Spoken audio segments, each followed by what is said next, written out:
Hello dear student, स्वागत है आप सभी का शुभम क्लासेस के इस नए वीडियो लेक्चर में। मैं संजय कुमार। तो स्टूडेंट, आज के इस वीडियो में हम लोग डिस्कस करने वाले हैं दाएं हाथ के अंगूठे का नियम, जिसको जो है मैक्सवेल ने दिया था। और किसी धारावाही वृत्ताकार अगर हमारा कोई लूप है तो उसकी वजह से चुंबकीय क्षेत्र क्या होगा। और एक चीज़ और आज के इस वीडियो में डिस्कस किया जाएगा, जो कि आपका सबसे मोस्ट इंपॉर्टेंट टॉपिक है बोर्ड एग्जाम के लिए। बोर्ड एग्जाम में ये टॉपिक आपका बहुत पूछा जाता है, ये समझ लीजिए कि पूछा ही जाएगा, ठीक है। और वो टॉपिक है धारावाही परिनलिका के कारण उत्पन्न चुंबकीय क्षेत्र, ठीक है।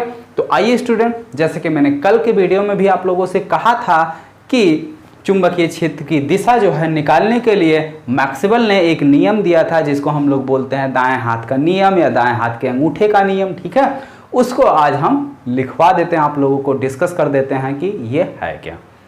तो जैसा कि यहाँ पे आप फिगर देख पा रहे हैं, ठीक है, यहाँ पे साफ साफ देखने को मिल रहा है कि हम अपने दाएं हाथ की अंगूठे को, ठीक है, इस तरीके से पकड़े हैं कि यानी जो हमारा अंगूठा है, अंगूठा चालक तार की दिशा को, ठीक है, चालक तार में बहने वाली धारा की दिशा को, जैसे ये मान लीजिए चाक हमारा क्या है, एक चालक तार है, ठीक है। और इस चालक तार में जो धारा हमारी है वो नीचे से ऊपर की ओर प्रवाहित हो रही है, नीचे से ऊपर की ओर प्रवाहित है, यानी जिस दिशा में अंगूठा हमारा है, जिस दिशा में अंगूठा है उस डायरेक्शन में धारा हमारी क्या हो रही, प्रवाहित हो रही।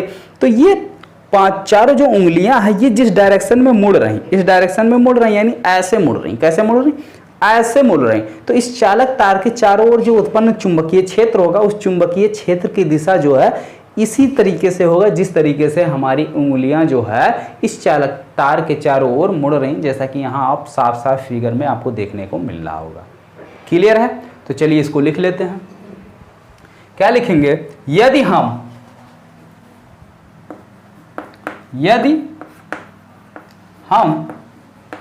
दाएं हाथ से किसी चालक तार को इस तरह पकड़ें कि अंगूठा चालक में बहने वाली धारा, चालक तार में बहने वाली धारा की दिशा को व्यक्त करता है, की दिशा को व्यक्त करता है, तो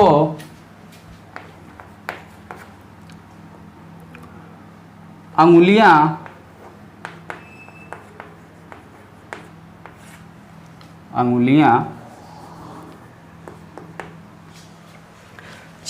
जिस दिशा में मुड़ती हैं, जिस दिशा में मुड़ती हैं वह उस चालक तार के चारों ओर उत्पन्न, वह उस चालक तार के चारों ओर उत्पन्न चुंबकीय क्षेत्र की दिशा होती है, ठीक है। क्लियर हो गया? तो ये था आपके दाएं हाथ के अंगूठे का नियम या मैक्सवेल के दाएं हाथ का नियम। इसको जो है मैक्सवेल ने दिया था, ठीक है। इस नियम को आपको मैक्सवेल ने दिया था, इसलिए जो है इसे मैक्सवेल के नाम से भी कभी कभी पूछ लिया जाता है। तो आपको कंफ्यूज होने की जरूरत नहीं है, चाहे आपके दाएं हाथ के अंगूठे का नियम पूछा जाए या मैक्सवेल के दाएं हाथ का नियम पूछा जाए, दोनों एक ही बात है, ठीक है। तो ये पॉइंट आपका क्लियर हुआ। तो चलिए अगला पॉइंट देखते हैं। अगला पॉइंट है किसी वृत्ताकार, क्या पॉइंट है कि किसी धारावाही वृत्ताकार पास के कारण चुंबकीय क्षेत्र, किसी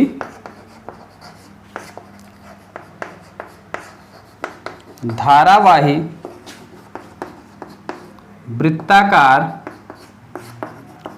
पास के कारण चुंबकीय क्षेत्र, पास के कारण चुंबकीय क्षेत्र, ठीक है। किसी वृत्ताकार वृत्ताकार धारावाही पास के कारण जो है चुंबकीय क्षेत्र कितना होगा। तो सपोज कीजिए, जैसे मान लीजिए ये हमारा कोई वृत्ताकार जो है एक चालक तार है, ठीक है। इसमें जो है धारा प्रवाहित हो रही है इस डायरेक्शन में। इस डायरेक्शन में क्या हो रही, धारा जो है हम प्रवाहित कर रहे हैं। तो अब धारा जब प्रवाहित करेंगे तो अभी अभी देखो, इसीलिए हमने ये नियम भी नहीं मिटाया है। तो यहाँ पे अगर इस डायरेक्शन में धारा प्रवाहित हो रही है, तो इस चालक तार को अगर हम यहाँ पे चुंबकीय क्षेत्र की दिशा को निकालने की कोशिश करें, तो इसके चारों ओर जो चुंबकीय क्षेत्र की आपकी दिशा होगी, वो चुंबकीय क्षेत्र की दिशा जो है कुछ इस तरीके से होगी, ठीक है। यानी इस डायरेक्शन में ऐसे ऐसे ऐसे इसके हर एक पॉइंट पर ये आपके चुंबकीय क्षेत्र की दिशा होगी, ऐसे बिल्कुल ऐसे मुड़ती हुई, ठीक है, ऐसे। तो यही चुंबकीय क्षेत्र की दिशा अगर यहाँ पे देखें तो यहाँ पे भी हमारी चुंबकीय क्षेत्र की दिशा इस तरीके से होगी, इस तरीके से, यानी ऐसे अंदर से बाहर की ओर, अंदर से बाहर की ओर, ठीक है। अंदर से बाहर की ओर आपकी चुंबकीय क्षेत्र की जो है दिशा होगी इसके हर एक पॉइंट पर। तो हर एक पॉइंट पर अगर हम चुंबकीय क्षेत्र की दिशा निकालने की कोशिश करें तो इसके हर एक पॉइंट पर चुंबकीय क्षेत्र की जो दिशा होगी वो क्या होगी, इस तरीके से अंदर से बाहर की ओर होगी, ठीक है। और इसके केंद्र पर जो चुंबकीय क्षेत्र की दिशा होगी वो बिल्कुल सीधे सीधे यानी स्ट्रेट लाइन मिलेगी हमको, एक सीधी सरल रेखा मिलेगी। ये इसके केंद्र पर चुंबकीय क्षेत्र की दिशा है, ठीक है। और बाकी ऐसे मिलेगी आपको, ठीक है। बाकी जगहों पर आपको जो चुंबकीय क्षेत्र देखने को मिलेगा वो ऐसे देखने को मिलेगा। इसको भी मिटा के हम ऐसे ही कर दे रहे हैं, ठीक है। ये आपको इस तरीके से चुंबकीय क्षेत्र जो है देखने को मिलेगा। तो स्टूडेंट आपको क्लियर हुआ कि कोई अगर आपका वृत्ताकार, ठीक है, ध्यान से देखो, फिर से देखो, अगर कहीं पे कोई डाउट है फिर से हम एक बार समझा रहे हैं, ध्यान से समझो, क्योंकि पूरा थियरी है कि अगर किसी वृत्ताकार लूप में हम धारा प्रवाहित करते हैं तो उस लूप के कारण उसके हर एक बिंदु पर चारों ओर चुंबकीय क्षेत्र उत्पन्न होता है और केंद्र पर चुंबकीय क्षेत्र क्या होता है, बिल्कुल एक सीधी सरल रेखा प्राप्त होती है।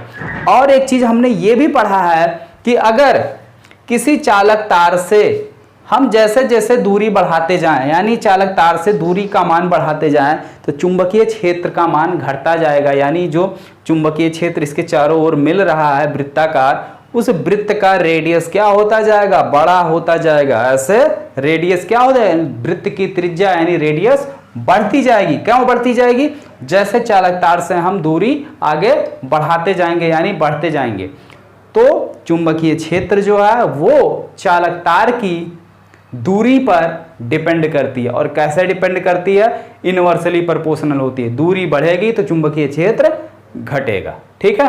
तो ये जो है आपका क्या टॉपिक था कि धारावाही वृत्ताकार पास के कारण चुंबकीय क्षेत्र, ठीक है, क्लियर हो गया। अब यहां पर भी आपको हर एक पॉइंट पर अगर चुंबकीय क्षेत्र की दिशा निकालनी है तो आप यही नियम अप्लाई करेंगे, ठीक है।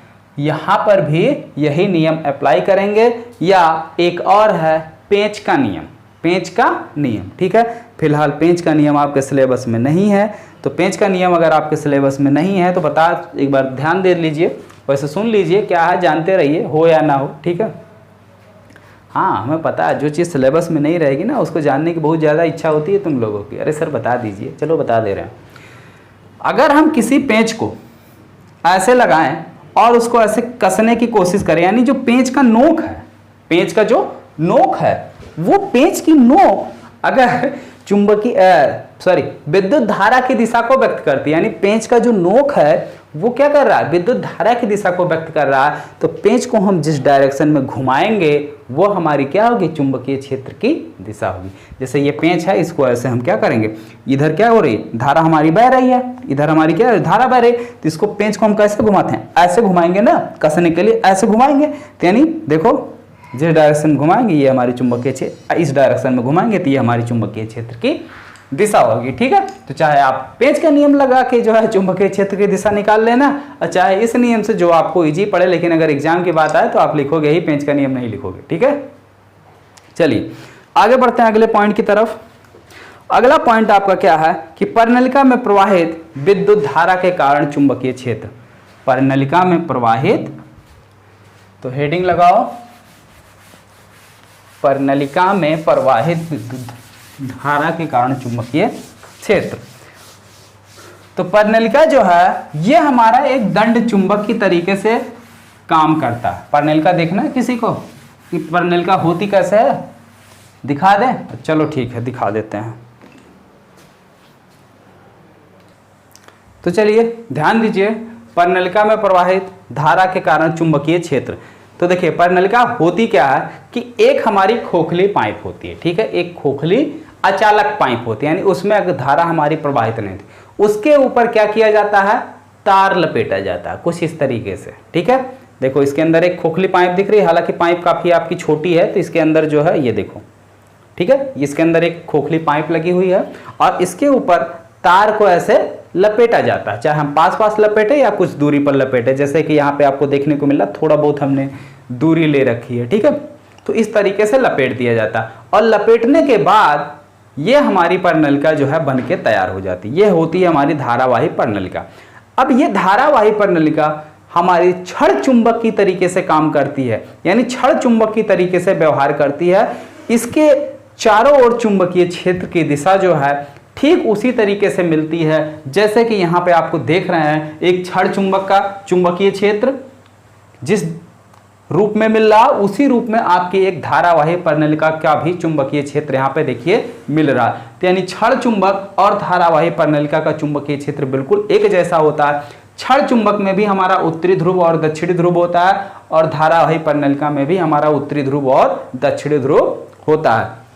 ये कैसे पता चला? अगर हम किसी छड़ चुंबक को स्वतंत्रतापूर्वक किसी डोरी से बांधकर लटकाएं तो वो हमेशा उत्तर और दक्षिण दिशा में ठहरता है, ठीक है, वो हमेशा उत्तर और दक्षिण दिशा में ठहरता है, ठीक है।